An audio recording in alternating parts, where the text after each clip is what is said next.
What's up, guys? Got a little bit of news, bad news. We've just learned that the Errol Spence, after I just posted a video, Manny Pacquiao fight is off. We've learned that Errol Spence suffered a retinal tear in training, which is disappointing. It's disappointing for a couple of reasons. Number one, it's disappointing because we were really looking forward to this fight. With all that's been going on, the lack of attention we've been getting in boxing from not really any boxing, Olympic boxing being highlighted on network television here in America, to just not seeing a lot of big fights in general. It's disappointing that this fight is being canceled. There is a Yordenis Ugas will step in and fight in the place of Errol Spence and fight Manny Pacquiao. But man, what a blow to boxing. Also, just on that notion, seeing that Errol Spence suffered a tear in his retina, his left eye, brings to light and it brings up some questions. What's going on in his training camp this close to fight where he's dealing with something that he would suffer a torn retina? That's number one. Number two, what kind of sparring partners does he have? Because in my world of boxing, where I come from, sparring partners brought in to work with a world-class fighter who's getting ready for a super fight don't go in to the extent where a world-class fighter suffers a torn retina. They're told to be careful with the champ, be careful with the prize bull. So it just brings some questions of what's going on in Spence camp, where he would be allowed to be in a situation where he's going so hard in sparring, so close to a fight where he would have a torn retina.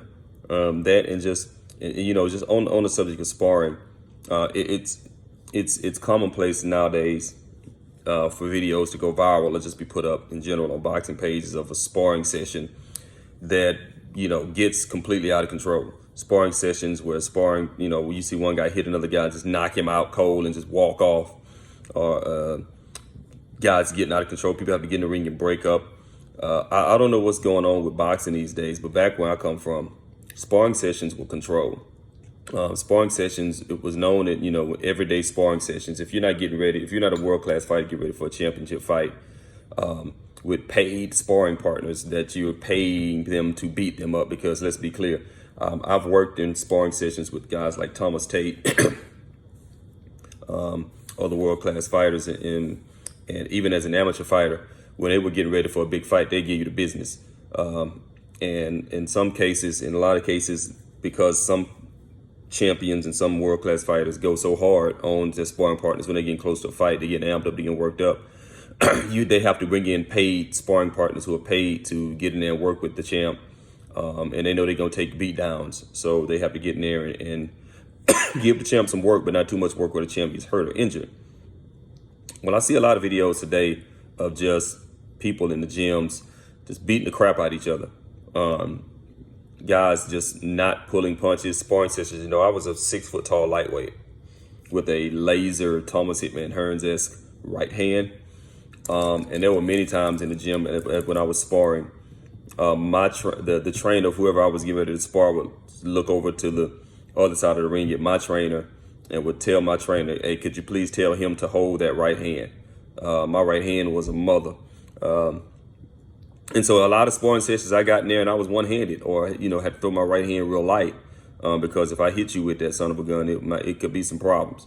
And it was understood in the gyms where I grew up, Heights Boxing Gym, Main Street Boxing Gym. We were not trying to hurt each other. We were not trying to embarrass each other. We were trying to prepare ourselves for fights, learn, be taught, things of that nature.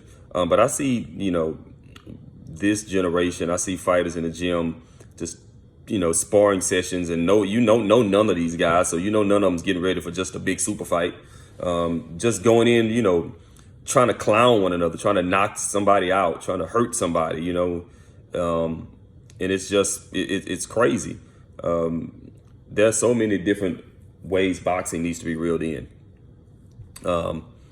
And I don't know what happened in, Errol Spence's training camp where he would, be in a situation where the fight, he would have a torn retina. But what's going on? Who is he sparring? Who's hitting him like that? This close. And like I said, the dude takes punches. But who's hitting this man like this? Who's supposed to bring his sparring partners and allowing them to hit this man like this, where he would have a detached retina this close to a super fight, probably the biggest fight he'll ever be able to get in his life. And God forbid he loses this permanently. Something happens, Pacquiao wins this fight, loses this fight, retires, wins this fight, retires, wins this fight, goes in a different direction. Who knows if he ever sees this again? And as a handler, you have to be super careful with your fighter when he's coming into a fight like this. Growing up, I never saw this kind of stuff. You never saw super fights get canceled because, you may have seen a super fight get canceled because somebody may have hurt their wrist or hurt their hand. And even then, they try to tough it out and fight. But you never saw a detached retina in training. That's asinine. So there's some questions that need to be answered here in reference to Errol Spence's training camp, his handlers, and how this would be allowed to happen to him so close to a fight, a life-changing fight with a life-changing purse that is now gone.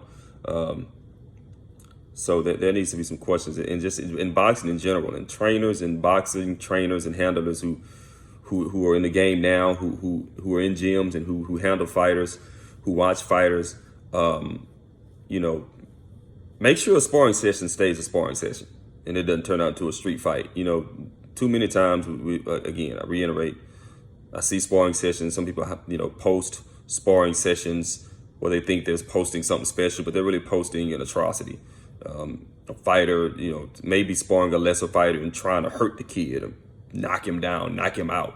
And then, I remember when I was boxing, when people really discovered that I had my right hand, my trainer, Ezra Charles Adams, trained me, and I would spar with him. I was 15 years old, 15, 16 maybe. And I was sparring him, and I let my right hand go one time. I let an uppercut, a right uppercut, and a right straight right after the uppercut. I lifted his head with the right uppercut and came straight back with the right hand and knocked him out. And I couldn't run over to get him up fast enough. In instances where, I would hit somebody and hurt them, or somebody would get hit and get hurt, you would see the sparring session stop. Or if the guy got dropped, the other fighter would go over to, pick him up. Hey, man, are you okay? My bad. But now I see guys in training, sparring, hitting a guy, knocking a guy out, and then just wandering around the ring like, yeah, I just did that, man. That's crazy. Like, what are we raising now? What kind of crop are we raising now? It's disappointing. The fight is off. Man, I'm disappointed. I was looking forward. I was actually trying to plan that weekend around this fight, but now it's off. So sorry, guys. Looks like we're gonna miss a big one.